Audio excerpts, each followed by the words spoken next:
Shalom saudara-saudara yang terkasih dalam Tuhan Yesus Kristus, selamat pagi. Renungan kita pada hari ini diambil dari Filipi pasal yang ketiga ayat 1-16. Judul renungan kita pada hari ini adalah putuskan rantai kegelapan. Kecelakaan pembangkit listrik tenaga nuklir di Chernobyl tahun 1986 mengakibatkan jutaan orang terpapar radiasi yang berbahaya. Bahkan hingga kini beberapa bagian di kota tersebut masih terlarang untuk dilewati. Bagaimanapun sejak dibuka untuk turis tahun 2011, banyak orang antusias untuk mengunjunginya dengan pemandu khusus. Upaya pembersihan yang terus berjalan memberikan rasa aman di tengah keprihatinan mereka terhadap bencana nuklir terburuk itu. Masa lalu yang buruk bukan berarti akan menjadikan hari-hari kita selanjutnya suram dan tanpa harapan. Paulus yang dulunya dikenal sebagai penganiaya jemaat Tuhan, melupakan kekelaman tersebut dengan bergiat demi Injil Kristus. Adalah contoh bagi kita yang hidupnya sudah sedemikian hancur untuk bangkit bersama Tuhan karena sungguh Dia mempunyai rencana yang indah bagi kita, yang percaya pada kuasa penebusannya. Meskipun banyak orang membiarkan hidupnya asal lewat akibat luka batin yang terpendam, kita selalu mempunyai Tuhan yang akan mengubah kedukaan mendalam kita menjadi suatu antusias untuk menatap hari yang tidak dapat dipadamkan. Jangan biarkan kegelapan mengikat kita, karena suara hati kita yang terus menuduh kita tidak layak memperoleh pengampunannya. Tuhan sungguh mau membebaskan kita dari semua kekelaman masa lalu, sehingga hal itu tidak lagi membayangi kita. Dia mau memberikan kesempatan kepada kita kesekian kali untuk memuliakan namanya. Ada harapan dalam Tuhan untuk meninggalkan masa lalu Anda yang buruk dan berkarya untuk memuliakannya. Sini adalah, apakah masuk akal untuk percaya bahwa perbuatan baik tidak ada kaitannya dengan keselamatan kita? Karena mostly di luar daripada kekristenan itu selalu menekankan perbuatan baik yang memiliki relasi yang berbanding positif dengan keselamatan. Sedangkan Kristen memiliki pemahaman bahwa tidak ada kaitannya atau tidak memiliki andil perbuatan baik itu di dalam proses keselamatan. Oke, mari kita simak Filipi pasal yang ketiga. Menuliskan hal ini lagi kepadamu di dalam berat bagiku dan memberi kepastian kepadamu. Hati-hatilah terhadap anjing-anjing, hati-hatilah terhadap pekerja-pekerja yang jahat, hati-hatilah terhadap penyunat-penyunat yang palsu. Karena kitalah orang-orang bersunat yang beribadah oleh roh Allah dan bermegah dalam Kristus Yesus dan tidak menaruh percaya pada hal-hal lahiriah. Sekalipun aku juga ada alasan untuk menaruh percaya pada hal-hal lahiriah. Jika ada orang menyangka dapat menaruh percaya pada hal-hal lahiriah, aku lebih lagi. Disunat pada hari ke-8 dari bangsa Israel dari suku Benyamin, orang Ibrani asli, tentang pendirian terhadap hukum Taurat, aku adalah orang Farisi. Tentang kegiatan aku penganiaya jemaat, tentang kebenaran dalam mentaati hukum Taurat, aku tidak bercacat. Tetapi apa yang dahulu merupakan keuntungan bagiku, sekarang kuanggap rugi karena Kristus. Malah segala sesuatu yang kuanggap rugi karena pengenalan akan Kristus Yesus Tuhanku lebih mulia dari semuanya. Oleh karena dialah aku telah melepaskan semuanya itu dan menganggapnya sampah supaya aku memperoleh Kristus. Dan berapa dalam dia bukan dengan kebenaranku sendiri karena mentaati hukum Taurat, melainkan dengan kebenaran karena kepercayaan kepada Kristus, yaitu kebenaran yang Allah anugerahkan berdasarkan kepercayaan. Yang kuhendaki ialah mengenal Dia dan kuasa kebangkitannya dan persekutuan dalam penderitaannya, di mana aku menjadi serupa dengan Dia dalam kematiannya, supaya aku akhirnya beroleh kebangkitan dari antara orang mati. Bukan seolah-olah aku telah memperoleh hal ini atau telah sempurna, melainkan aku mengejarnya kalau aku dapat menangkapnya, karena aku pun telah ditangkap oleh Kristus Yesus. Saudara-saudaraku, aku sendiri tak menganggap bahwa aku telah menangkapnya. Tetapi inilah yang kulakukan, aku melupakan apa yang telah di belakangku dan mengarahkan diri dengan apa yang ada di hadapanku. Dan berlari-lari pada tujuan untuk memperoleh hadiah, yaitu panggilan sorgawi dari Allah dalam Kristus Yesus. Karena itu marilah kita yang sempurna berpikir demikian, dan jikalau lain pikiranmu tentang salah satu hal itu akan dinyatakan Allah juga kepadamu. Tetapi, baiklah tingkat pengertian yang telah kita capai, kita lanjutkan menurut jalan yang telah kita tempuh. Saudara-saudaraku, ikutilah teladanku dan perhatikanlah mereka yang hidup sama seperti kami yang menjadi teladanmu. Karena seperti yang telah kerap kali kukatakan kepadamu dan yang kunyatakan pula sekarang sambil menangis, banyak orang yang hidup sebagai seteru salib Kristus. Kesudahan mereka adalah kebinasaan, Tuhan mereka adalah perut mereka, kemuliaan mereka adalah aib mereka, pikiran mereka semata-mata tertuju pada perkara duniawi. Karena kewargaan kita adalah di dalam surga dan dari situ juga kita akan menantikan Tuhan Yesus Kristus sebagai juru selamat, yang akan mengubah tubuh kita yang hina ini sehingga serupa dengan tubuhnya yang mulia, menurut kuasanya yang dapat menaklukkan segala sesuatu kepada dirinya. Oke, hari ini kita lihat yaitu tema utama dari Filipi 3, yaitu tema utamanya apa? Tema utamanya adalah peringatan Paulus terhadap orang-orang percaya yang masih menaruh kepercayaan kepada hal-hal lahiriah, seolah-olah penebusan Kristus itu masih kurang dalam hal penyucian dosa. Oke, jadi itulah maksud daripada Filipi 3 ayat 1b yang mengatakan bahwa menuliskan hal ini lagi kepadamu. Berarti sebelumnya itu pernah dituliskan. Entah di dalam surat Filipi yang tidak pernah ditemukan, atau dalam kesempatan lain ketika Rasul Paulus itu datang ke Filipi dan menyampaikan tema yang seperti ini. Karena bagi orang Yudaisme itu sangat kental sekali dengan menghargai atau bahkan menyucikan daripada ritual-ritual keagamaan, dan menganggap bahwa ritual-ritual keagamaan itu bisa menyelamatkan dari kehidupan mereka. Oke, sekarang kita lihat. Hati-hatilah terhadap anjing-anjing, hati-hatilah terhadap penyunat-penyunatan palsu.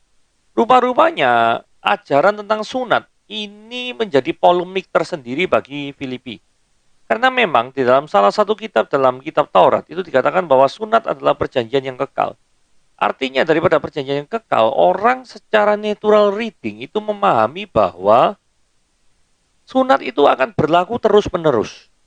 Karena dia berlaku sampai kekal. Gitu loh. Nah, terus kemudian bermegah dalam Kristus Yesus dan tidak menaruh percaya pada hal lahiriah. Nah, langsung Paulus mengcounter, dia mengatakan kitalah orang-orang bersunat, maksudnya sunat rohani ya. Dan bermegah dalam Kristus Yesus dan tidak menaruh pada kepercayaan hal-hal yang lahiriah. Orang-orang yang di ayat 2 itu menaruh kepercayaan bahwa dengan disunat itu bisa menyelamatkan orang, menghapuskan dosa-dosa. Nah, maksud daripada sunat adalah perjanjian yang kekal adalah di dalam suatu proses penyunatan itu pasti ada darah yang tercurah. Nah, konsep darah yang tercurah inilah yang bernilai kekal, yaitu penebusan Kristus di kayu salib ketika darahnya tercurah untuk mengampuni dosa-dosa kita. Jadi bermegah dalam Kristus Yesus dan tidak menaruh percaya pada hal lahiriah itu adalah memiliki kesadaran bahwa perbuatan baik tidak bisa menyelamatkan. Itulah sebabnya kita itu bersandar penuh kepada Kristus Yesus dan hanya kepada Yesus sajalah. Bukan menaruh percaya pada hal lahiriah. Dengan cara yang seperti itulah satu-satunya cara agar kita bisa diselamatkan. Saudara, mari kita lihat di Galatia 5 ayat 2-6. Sesungguhnya aku Paulus berkata kepadamu, jikalau kamu menyunatkan dirimu, Kristus sama sekali tidak berguna bagimu. Maksudnya apa? Maksudnya gini ya. Ayat 3 diterangkan, sekali lagi aku katakan kepada setiap orang yang menyunatkan dirinya, sunat lahiriah maksudnya, bahwa dia tuh wajib melakukan seluruh hukum Taurat. Apa enggak? Mati. Wajib melakukan seluruh hukum Taurat. Enggak boleh cacat celah satu pun. Itu sama saja kalau digambarkan dengan proses produksi itu hasil baiknya, efisiensinya itu 100%. Enggak boleh ada cacat sedikit pun, enggak boleh ada reject. Kira-kira mungkin enggak ya, adakah mesin di dunia ini yang sempurna, yang menghasilkan suatu produk yang tanpa cacat dari adanya mesin ini sampai nanti akhir zaman mungkin ya. Lifetime-nya seperti itu jauhnya. Memang mungkin ya? Gak mungkin bukan? Ayat 4 dikatakan, kamu lepas dari Kristus jikalau kamu mengharapkan kebenaran oleh karena hukum Taurat. Kamu hidup di luar kasih karunia karena untuk apa menerima kasih karunia kalau memang engkau bisa melakukan kebenaran dalam hukum Taurat? Kan begitu. Fakta bahwa adanya kasih karunia itu menunjukkan bahwa keselamatan melalui hukum Taurat itu tidak mungkin. Sebab oleh roh dan karena iman, kita menantikan kebenaran yang kita harapkan. Sebab bagi orang-orang yang ada di dalam Kristus Yesus, hal bersunat dan tidak bersunat tidak memiliki suatu arti yang penting. Hanya iman yang bekerja oleh kasih. Oke, sekarang ayat keempat dan lima itu menceritakan kondisi lahirnya Paulus ya. Jadi Paulus ini berandai-andai. Bukan berandai-andai ya, berarti kesaksian masa lalu lebih tepatnya. Dia ngomong gini, sekalipun aku juga punya alasan untuk menaruh hal-hal percaya pada hal-hal lahiriah. Jika ada orang lain menyangka bahwa dapat menaruh percaya pada hal-hal lahiriah, aku lebih lagi. Paulus mengaku gini, disunat pada hari ke-8. Artinya, Paulus adalah orang Yahudi murni. Karena kalau ada orang Yahudi yang tidak murni, itu maksudnya gini ya. Itu disebut dengan namanya kaum Yahudi proselyt. Kaum Yahudi proselyt itu adalah orang yang bukan Yahudi, tapi memeluk agama Yahudi. Itu disebut orang proselit. Nah, kalau namanya menganut agama Yahudi, berarti kan pada waktu dia dewasa toh. Kan tidak mungkin pada hari yang ke-8 orang bukan Yahudi itu kemudian disunat gitu kan, tidak mungkin. Jadi fakta bahwa Anda itu disunat pada hari yang ke-8, itu menunjukkan Anda itu orang Yahudi asli. Terus dari bangsa Israel. Kenapa kok ini perlu dijelaskan? Ya karena untuk menunjukkan bahwa dia itu benar-benar keturunan orang Israel dari suku Benyamin. Bukan dari bangsa asing, mama papanya bangsa asing, kemudian jadi proselit. Kemudian yang terjadi adalah dia keturunan orang proselit. Jadi benar-benar menunjukkan keyahudiannya. Apalagi dia berkata, orang Ibrani asli, maksudnya bisa berbahasa Ibrani dengan fasih. Tentang pendirian terhadap hukum Taurat, aku orang Farisi. Artinya, suatu aliran keagamaan yang sangat ketat sekali dalam hal menjalankan hukum Taurat. Jadi, mau menaruh kepercayaan penuh terhadap hal lahiriah, Paulus tidak kalah, men. Tetapi Paulus ngomong gini, tetapi apa yang dahulu merupakan keuntungan bagiku. Kan menaati hukum Taurat tanpa cacat itu kan kebanggaan. Ya. Firman Tuhan ngomong gini, sekarang ku anggap rugi karena Kristus. Wah, ini luar biasa ya. Jadi ada suatu perbedaan cara pandang. Terus dia ngomong gini, malahan segala sesuatu yang ku anggap rugi karena pengenalan akan Kristus, lebih mulia daripada semuanya itu. Oleh karena dialah aku telah melepaskan semuanya itu yang dulunya dianggap berharga itu. Dan menganggapnya sampah supaya aku beroleh Kristus. Saudara, apa yang saudara anggap berharga di masa lalu ketika saudara mulai belajar mengenal Kristus, maka sesuatu yang sangat berharga itu sirna maknanya. Saudara renungkan baik-baik ya, apa ya itu ya? Saya yakin pasti ada. Kalau mau sharing diri saya sendiri, saya dulu adalah penggemar musik rock. Saya ini selalu merekam musik rock, gitu ya toh. Pada waktu belajar, karena dulu kan kaset mahal, jadi saya buat semacam rekaman gitu ya toh. Rekam di untuk koleksi pribadi, bukan untuk diperjualbelikan ya. Untuk koleksi pribadi, rekam di radio-radio yang disiarkan itu ya. Itu dulu sekali. Nah, kemudian saya juga suka menyanyikan lagu-lagu rock. Terutama ketika saya belum kuliah, waktu itu SMA, saya suka melakukan hal-hal seperti itu. Nah, sampai suatu saat, ada orang yang berkata demikian, kamu ini anak Tuhan kok, senangannya kok musik rock sih. Kok jadi batu sandungan ya? Saya berpikir demikian. Karena memang image rock tahun 90-an, 80-an itu kan memang 80-an lebih tepatnya ya. 90-an agak beda genrenya. Itu adalah klasik rock lah, senangan saya itu ya. Jadi kok malah seneng musik rock, tapi kok jadi batu sandungan ya? Terus saya ini punya cita-cita jadi pemain kayak gitaris kayak seperti Slash, Joey Malmsteen gitu ya. Pokoknya yang rocker-rocker zaman tahun 80-an ya. Dan suatu saat, saya ini pengen belajar gitar. Nah, kemudian ada seorang yang mengatakan bahwa, oke, kalau kamu pengen tahu belajar gitar, ya belajarlah lagu-lagu rohani. Karena melalui lagu-lagu rohani itu biasanya kunci-kuncinya itu mudah. Kalau lagu-lagu duniawi agak susah. Jadi kalau mau belajar, maka belajarlah lagu rohani. Kemudian suatu saat saya masih ingat saya lagunya ya. Saya mencoba lagunya In Moment Like This, I Feel Love the Song. Gitu ya. Saya agak lupa syairnya gimana, tapi lagunya judulnya In Moment Like This. Itu lagu pertama yang saya ya lumayan bisa untuk gitarannya. Sehingga setidaknya sampai sekarang saya masih mengingat lagu itu. Kemudian singkat cerita, saya mulai belajar lagu-lagu rohani dan melalui cara yang seperti itu, Tuhan membuat kesukaan saya terhadap musik-musik rock itu berkurang jauh. Lebih suka untuk menyanyikan, melantunkan lagu-lagu rohani daripada menyanyikan lagu-lagu duniawi lah. Sehingga sampai suatu titik di mana Anda benar-benar terbebas dari musik rock. Saya tidak mengatakan semua daripada musik rock itu adalah dari setan dan lain sebagainya, enggak.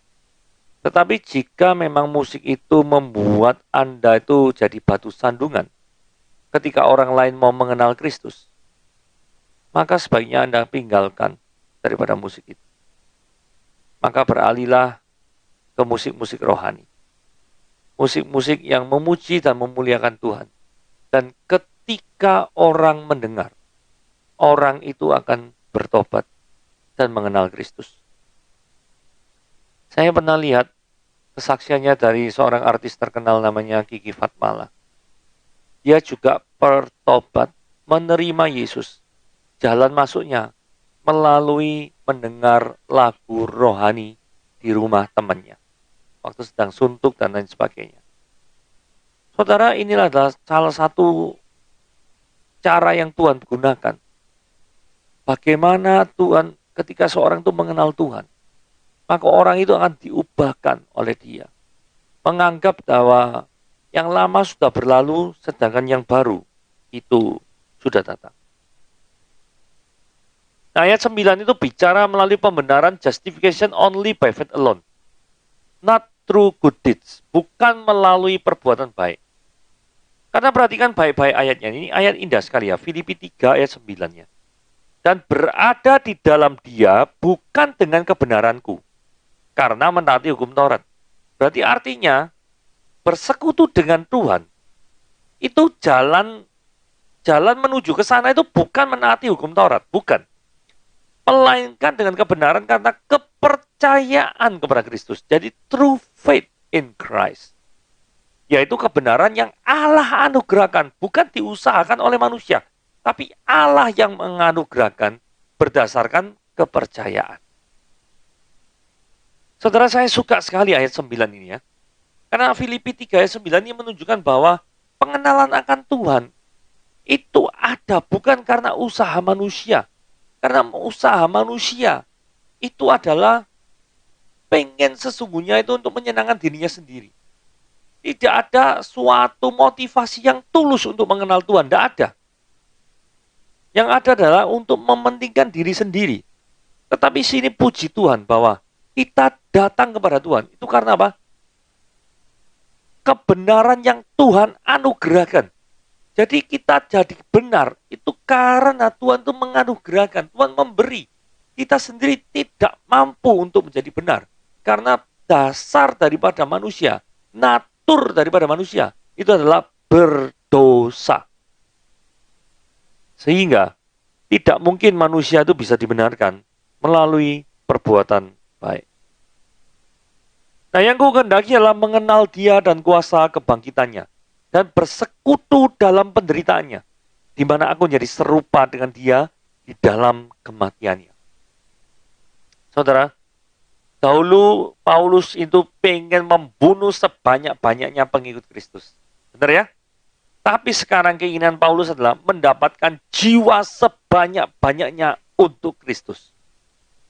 Jadi ketika seorang itu pengenalan Kristus, maka ada keinginan yang diubahkan. Pertanyaannya, saudara ada berubah nggak keinginannya sebelum dan sesudah terima Yesus?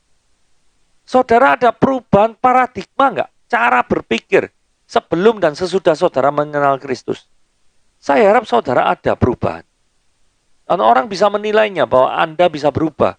Dengan cara pandang saudara, cara pikir saudara, cara Anda berbicara, cara Anda untuk menanggapi sesuatu itu pasti berubah semua.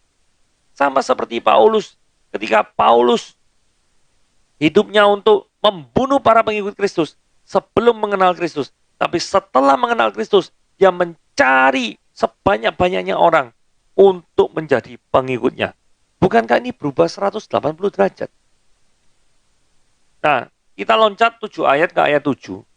Karena saya ingin mengontraskan bahwa orang yang benar-benar percaya kepada Tuhan dengan orang yang tidak percaya.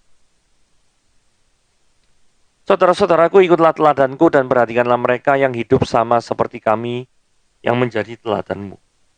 Paulus itu mengajak orang-orang di Filipi untuk hidup meneladani dirinya.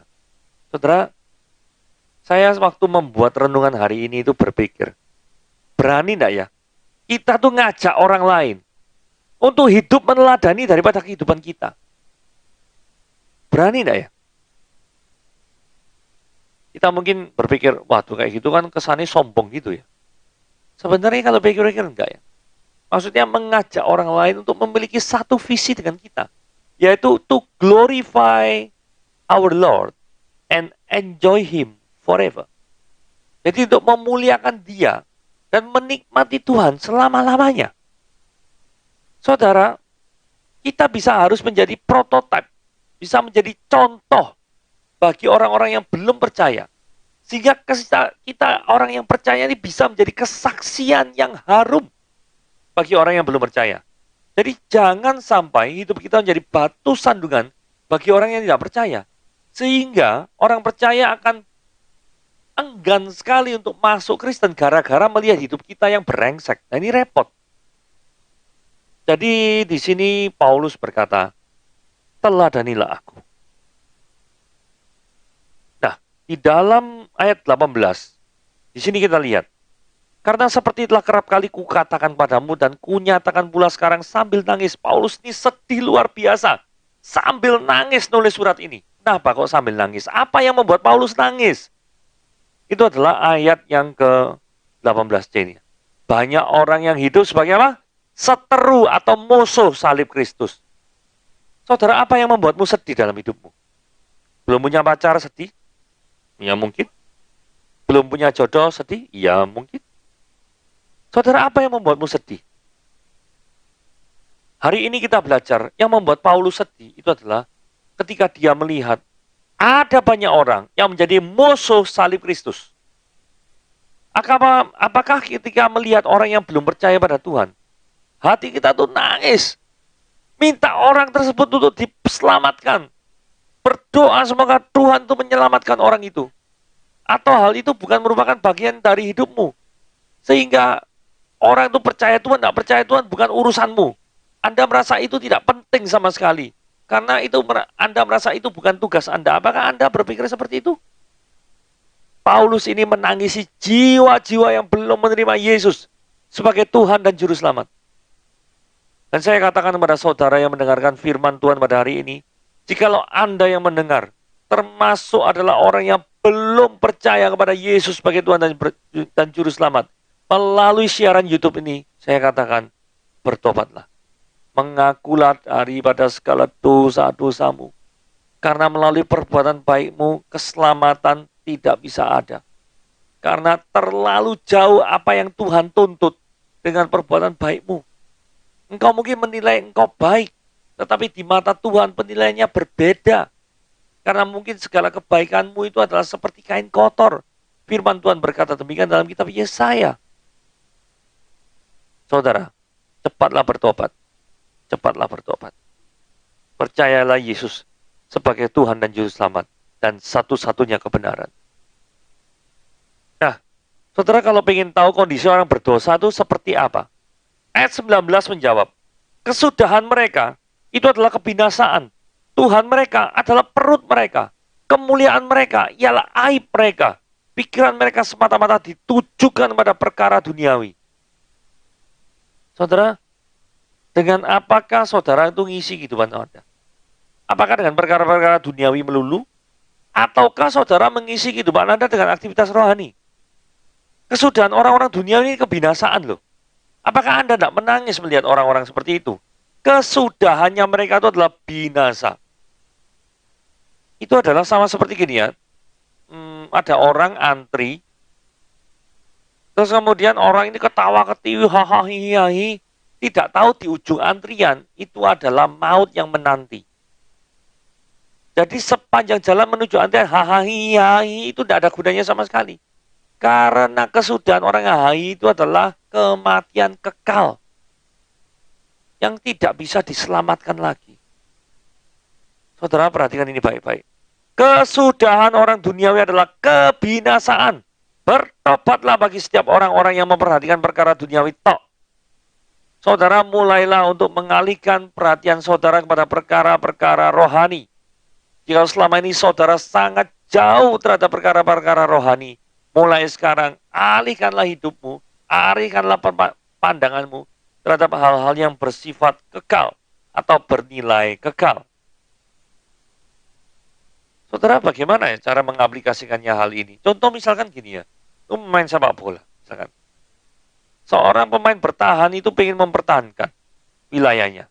Pertanyaannya adalah, apakah dia mempertahankan dengan segala cara termasuk menghalalkan, misalkan, narik baju daripada striker, kemudian tackling tidak karu-karuan. Saudara, kalau Anda melakukan seperti itu dan wasit melihat, kira-kira apa yang wasit lakukan terhadap Anda yang main dengan sebrutal itu? Ya pasti kartu merah tuh ya. Kalau di kartu merah yang terjadi apa? Anda merugikan satu tim. Padahal mungkin Anda merasa bahwa, aku ini sudah berusaha sekuat tenaga untuk tim loh, ngawur aja. Berusaha sekuat tenaga itu dengan cara yang benar, bukan cara pokoknya menghalalkan segala cara, pokoknya intinya pokoknya tidak boleh kebobolan. Seperti itu. Kalau seperti itu, berarti Anda adalah orang yang tidak mengenal Tuhan. Karena Tuhan tidak pernah mengajarkan menghalalkan segala cara untuk mencapai suatu tujuan. Tidak pernah. Kalau seperti itu. Tapi menggunakan cara-cara yang Tuhan izinkan untuk mencapai tujuan. Jadi tidak boleh ngawur aja. Nah, 2021 sebagai penutup adalah merindukan tubuh kebangkitan. Karena kewargaan kita itu memang bukan dari dunia ini, tapi di dalam surga. Kalau kewarganegaraan kita itu adalah warga negara surga, itulah sebabnya yang menjelaskan kenapa hati kita yang pengen hidup benar, itu pasti merasa ada gangguan, penderitaan, tekanan dari pihak-pihak yang tidak suka akan kekristenan. Kenapa? Karena warga negara kita bukan di sini, bro. Warga negara kita itu adalah di surga. Dikatakan di sini, dari situ kita menantikan Yesus Kristus sebagai Tuhan dan Juru Selamat. Nah, ini tubuh kebangkitan maksudnya gini ya. Yang mengubah tubuh kita yang hina ini, yang penuh kutuk, yang penuh dosa, sehingga serupa dengan tubuhnya yang mulia. Tubuhnya yang mulia itu pernah dia tunjukkan pada waktu Yesus menampakkan diri 40 hari. Menurut kuasanya yang dapat menaklukkan segala sesuatu kepada dirinya. Jadi artinya ada suatu kerinduan untuk bersekutu selalu kepada Yesus. Yang adalah juru selamat kita. Saudara rindu enggak? Senantiasa pengen selalu dekat sama Tuhan. Pengen selalu bicara dengan hal-hal rohani. Saudara, kalau itu tidak menjadi kebiasaan saudara, maukah di tahun 2021 ini, mumpung ini masih bulan April, untuk mengubah daripada segala paradigma Anda, menjadi orang yang suka berbicara dengan hal-hal rohani, suka untuk menunjukkan pikiran kita kepada hal-hal rohani. Sekian firman Tuhan kita pada hari ini. Tuhan Yesus memberkati.